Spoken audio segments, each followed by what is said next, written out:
97.1 FM The Drive presents the Behind the Song podcast, taking you deeper into classic rock's most timeless tunes.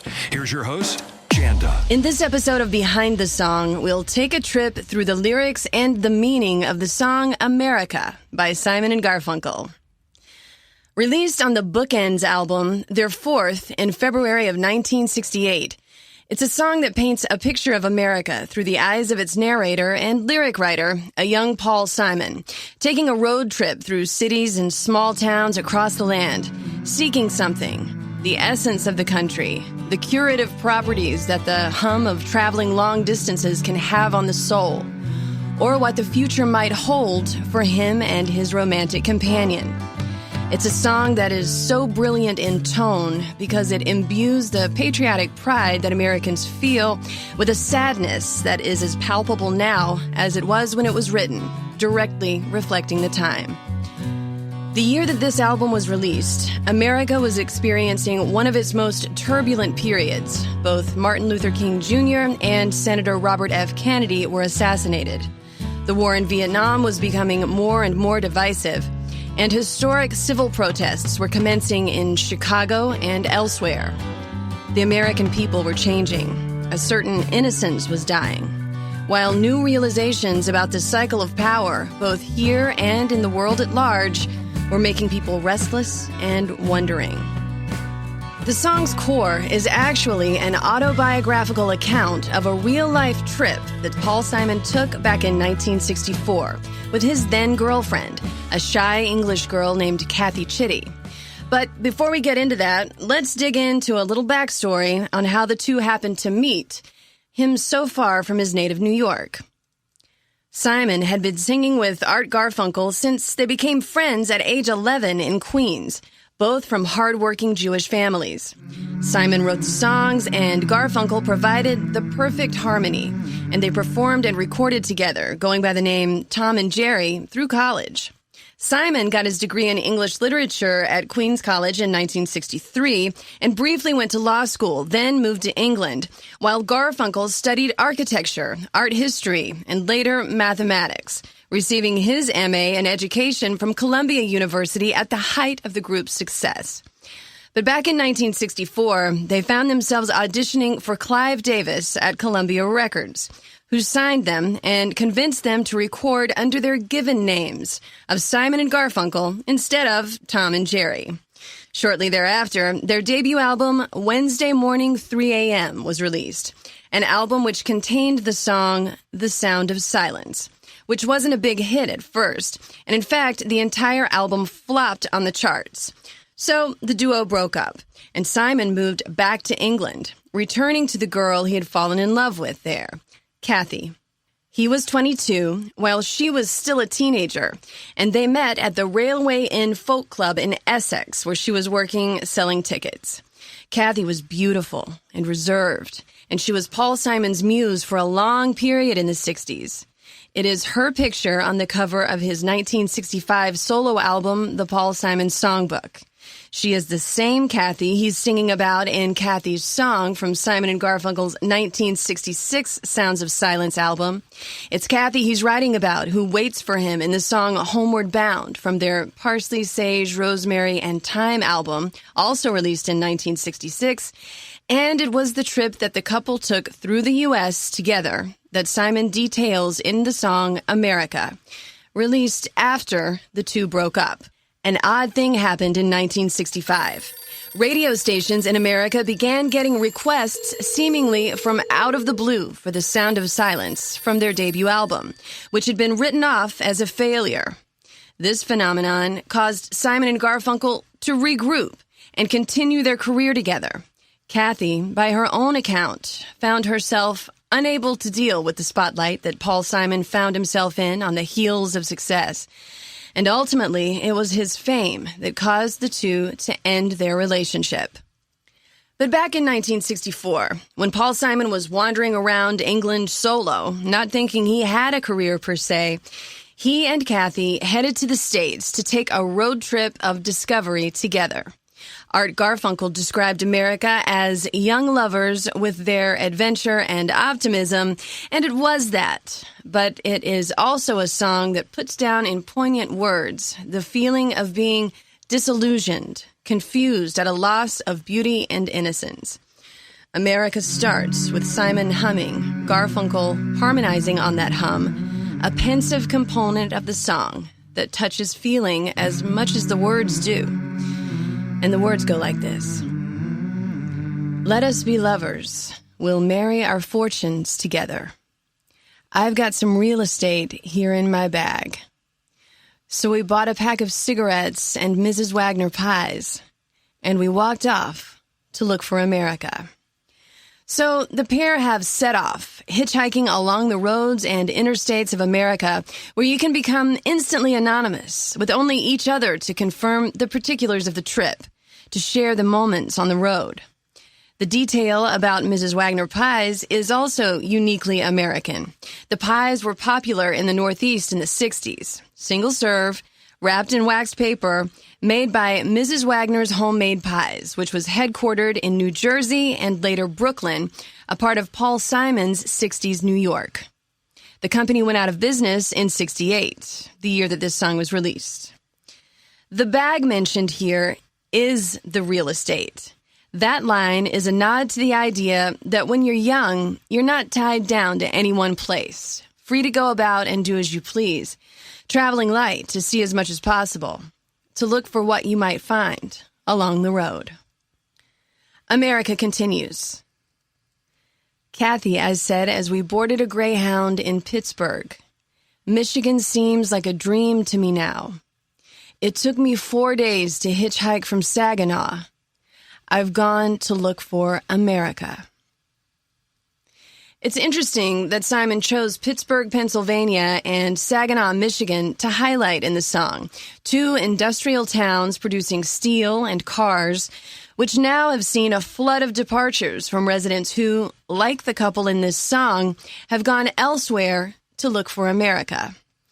The song's lyrics are immortalized in Saginaw. They were spray-painted on the remains of 28 abandoned factories and empty buildings by an artistic collective in 2010, a statement made by the artists on the scattering of the population after General Motors closed shop there and the jobs dried up, which made these lyrics about hitchhiking away from the city to look for a better life elsewhere in the land especially resonant. The song continues, and that wistfulness continues to creep in, even as the couple have moments of levity along the trip to pass the time. There's a realization that the road is more constant even than themselves or their fellow travelers, and that what they're looking for may not in fact be there or anywhere. He sings, laughing on the bus, playing games with the faces. She said the man in the gabardine suit was a spy. I said, be careful, his bow tie is really a camera. Toss me a cigarette. I think there's one in my raincoat. We smoked the last one an hour ago. So I looked at the scenery. She read her magazine, and the moon rose over an open field. Now here I'd like to point out that nowhere in these lines will you hear a rhyme. Simon wrote the song without any rhyme at all, which probably lends to the feeling that you're watching a little movie play out. He wrote the lines like a script.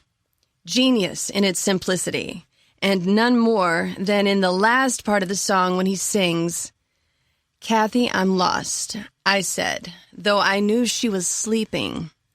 And I'm empty and aching, and I don't know why. Counting the cars on the New Jersey Turnpike, they've all come to look for America. Now, the last part of the song is where these cinematic lines, so visual, become the most emotionally piercing. Only after she is asleep does he tell her his real feelings. Kathy, I'm lost, I'm empty and aching, and I don't know why. That was a feeling that most everyone who bought the Bookends album could likely relate to when it was released in 1968. Young optimism peppered with a sinking despair about Vietnam, civil unrest, and what America might be like in the future. It's a feeling that resonates through America today, now in 2020, another most turbulent of years in U.S. history, battling a global pandemic, social upheaval, and growing political division. There is a carryover from the feelings in this song down through time from 1968 to now. The cosmic wandering of the American soul. The miles ticked off by white lines down the interstate, rolling through a land that was different then than it is now, and will be different again as time goes on. The grand majesty and size of a place as big as America, observed through the eyes of one person as small as you or me. Not knowing what the future holds and hoping for the best. And as for our narrator, Simon set to a hum the essential truth of everyone, young or old, when he bared his soul to Kathy as she slept through the miles. Even together with someone, we're all still alone with the thoughts in our own head and heart. And it's the dual nature of the song, intimate and universal at the same time, that has inspired others to choose it when trying to speak to uniquely American problems. David Bowie sang it at the concert for New York City after 9/11 happened in 2001, himself by then a longtime New Yorker. It was immortalized in the Cameron Crowe film Almost Famous when Zooey Deschanel's character Anita played the song for her overprotective mother to explain why she was leaving home and striking out on her own, to be her own person. Paul Simon and Art Garfunkel broke up in 1970 after their final studio album, Bridge Over Troubled Water, was released. They both went solo and have reunited several times since then. Together, they have won 10 Grammy Awards and were inducted into the Rock and Roll Hall of Fame as a duo in 1990. They were arguably the most successful folk rock duo to come out of the 60s, selling over 100 million albums to date. Paul Simon went on to marry 3 times. His first wife, Peggy, is the silver girl he sings about in the song Bridge Over Troubled Water. His second marriage to the actress Carrie Fisher was turbulent, and their relationship continued even after their divorce. He is currently married to his third wife, musician Edie Brickell.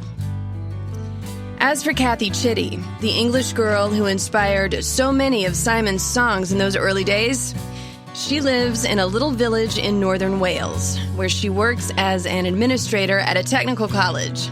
A mother of 3 grown children who all live in London, she still takes the bus to work every day. Paul Simon has referred to his time with Kathy as the most peaceful of his life. And indeed, there is something about our first loves that stays with us through time and distance, remembering ourselves as we were then, as much as the places we were in, taken in snapshots in our minds. With America, Simon gave us not only his perspective as a young man with unanswerable questions, but also a love letter to a place that will always have mysteries, beauty and ugliness, trouble and hope. A place that will always have stories to be told. I'm Janda, and this has been Behind the Song. Special thanks to Christian Lane for music and sounds. Subscribe on Spotify, Apple Podcasts, or Podcast One, or stream for free at WDRV.com Behind the Song or on the Drive app. Follow me on Facebook and Instagram at Janda Lane Radio and on Twitter at Janda Lane. On the way, new episodes on the lyrics of Heart, The Clash, and more classic rock and roll. Put the power of podcasting to work for your business. You can be part of Behind the Song and reach potential customers inside every episode. To advertise your product or service by sponsoring Behind the Song, send an email to podcast@hubbardradio.com now.